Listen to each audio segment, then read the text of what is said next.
नमस्कार। ओम नमः शिवाय। हर हर महादेव। जय श्री कृष्णा। हे केशव, मेरे 100 पुत्र मारे गए और मैं अंधा क्यों हुआ? मेरे पूर्व जन्म का क्या पाप है? धृतराष्ट्र अंधे थे, लेकिन जब उन्हें यह पता चला कि गांधारी को 100 संतानों का जन्म देने का आशीर्वाद है, तो अंधेपन का दुख मिट गया था। धृतराष्ट्र के 100 पुत्र और एक पुत्री हुई। कुरुक्षेत्र में उनके 100 पुत्र मारे गए थे। एक पिता के लिए इससे बड़ी दुख की बात क्या होगी कि उसे 100 पुत्रों का शोक मनाना पड़े। भगवान श्री कृष्ण ने गीता का जो संदेश दिया था, उससे अर्जुन अतिरिक्त संजय और धृतराष्ट्र ने भी सुना था। उसमें भगवान श्री कृष्ण ने कहा था कि सब कुछ पूर्व निर्धारित है, सबको उसके पूर्व के कर्मों का दंड भोगना होगा। धृतराष्ट्र को वह बात स्मरण थी। दुर्योधन और दुशासन मुख्य रूप से पांडवों और द्रौपदी के दोषी थे। उनके मारे जाने को तो धृतराष्ट्र कर्म दंडों से जोड़ रहे थे, पर शेष पुत्रों की तो कोई भूमिका नहीं थी। वे क्यों मारे गए, यह प्रश्न धृतराष्ट्र को बहुत परेशान करता था। महाभारत युद्ध समाप्त होने पर धृतराष्ट्र ने भगवान श्री कृष्ण से पूछा, मैं अंधा पैदा हुआ, मेरे 100 पुत्र मारे गए। भगवान, मैंने ऐसा कौन सा पाप किया है जिसका यह दंड मुझे मिल रहा है? आपने अर्जुन से कहा था कि जो हो रहा है वह कर्मों का दंड है। मेरे अंधे होने और 100 पुत्रों के मारे जाने के पीछे क्या कारण है? कृपा करके मुझे यह बताइए। अपने पुत्रों को खोने की पीड़ा से उबरने में यह काम आएगा। भगवान श्री कृष्ण ने कहा, महाराज धृतराष्ट्र, आपने उचित ही सुना था। कर्मों का दंड भोगना ही पड़ता है, उससे कोई बच नहीं सकता है। राजा और समर्थवान लोगों को कर्मों का दंड विशेष रूप से भोगना पड़ता है। ईश्वर उन्हें समर्थवान बनाते हैं तो उनसे ज्यादा जिम्मेदार होने की आशा रखते हैं। कुछ पाने के लिए तो कुछ तो देना ही पड़ेगा ना महाराज। आप इस जन्म में भी राजा हैं और पूर्व जन्म में भी राजा थे, पर आपने कई पाप कर्म किए हैं। धृतराष्ट्र अधीर हो गए। वे बोले, हे केशव, मैंने इस जन्म में जो किया वह मेरे सामने है। एक राजा और एक बड़े परिवार का मुखिया होने के नाते मुझे वही उचित लगा। पूर्व जन्म का रहस्य जानने को उत्सुक हूँ। कृपया करके यह रहस्य खोले कि ऐसा कौन सा पाप था कि मैं अंधा भी हुआ और 100 पुत्रों को भी गवाया। भगवान श्री कृष्ण ने धृतराष्ट्र को पूर्व जन्म की याद दिलाना शुरू किया। उन्हें पूर्व जन्म लेकर गए। भगवान श्री कृष्ण बोले, महाराज धृतराष्ट्र, पिछले जन्म में भी आप एक राजा थे। आपके राज्य में एक तपस्वी ब्राह्मण रहते थे। ब्राह्मण के पास हंसों का एक जोड़ा था, जिसके 4 बच्चे थे। ब्राह्मण को उन हंसों से अपने संतान के जैसे लगाव था।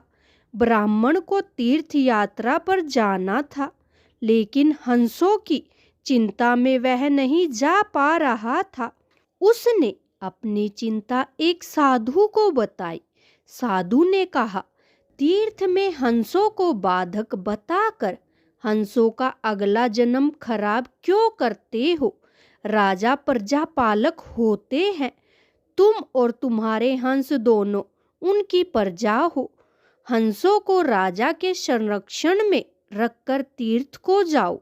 आप एक प्रजा पालक राजा थे, इसलिए ब्राह्मण को यह बात अच्छी लगी। वह आपके पास आया और अपनी सारी परेशानी कह सुनाई। आपने ब्राह्मण के तीरथ से लौट आने तक हंसों की रक्षा का दायित्व स्वीकार कर लिया। ब्राह्मण हंस और उसके बच्चों को आपके पास रखकर तीर्थ यात्रा को गई। हंस आपके महल के तालाब में ही पलने लगे। आपको एक दिन मांस खाने की तीव्र इच्छा हुई। आप उस समय अपने महल के बाग में घूम रहे थे। आपकी नज़र हंसों पर पड़ गई। आपने सोचा कि सभी जीवों का मांस खाया है, पर हंस का मांस आज तक नहीं खाया। इसका स्वाद आखिर कैसा होता होगा? आप इसी विषय पर सोच रहे थे और हंस का मांस खाने की तीव्र इच्छा होती चली गई। यह इच्छा अब पराकाष्ठा पर पहुंच गई और आप खुद को रोक न पाए। आपने हंस के 2 बच्चे भूनकर खा लिए। उसका स्वाद आपकी जीवा को लग गया।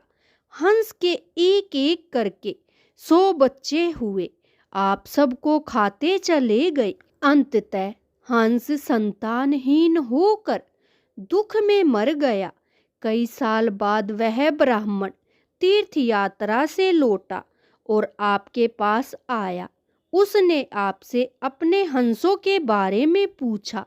हंस तो आपके लालच की बलि चढ़ चुके थे।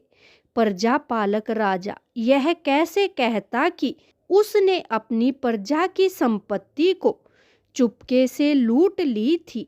इसलिए आपने ब्राह्मण से कह दिया कि हंस बीमार होकर मर गए। ब्राह्मण आप पर पूरा भरोसा करता था। उसने आपकी बात मान ली और विलाप करते घर चले गए। महाराज धृतराष्ट्र, आपने हंस के बच्चों को खाकर और फिर झूठ बोलकर एक साथ कई अपराध किए। आपने तीर्थ यात्रा पर गए ब्राह्मण के साथ विश्वासघात किया, जिसने आप पर बहुत विश्वास किया था। आपने प्रजा की धरोहर में डाका डालकर राजधर्म भी नहीं निभाया। जीवा की लालच में पड़कर हंस के 100 बच्चों को भूनकर खा गए, जो आपके पास आश्रय के लिए आए थे। इस तरह आपने उस असहाय का वध किया जिससे आपने आश्रय दिया था। यह बहुत बड़ा पाप है। हे राजन, इन घोर पाप कर्मों का आपको दंड मिला है। जैसे आपने जीवा के लालच में हंस के 100 बच्चे मारे, वैसे ही आपके 100 पुत्र लालच में पड़कर मर गए। उन सब की जीवा भी आवश्यकता से अधिक उद्दंड थी। जिसने आप पर आंख मूंद कर भरोसा किया, उस तीर्थयात्री से आपने झूठ बोला और राजा धर्म का पालन नहीं किया।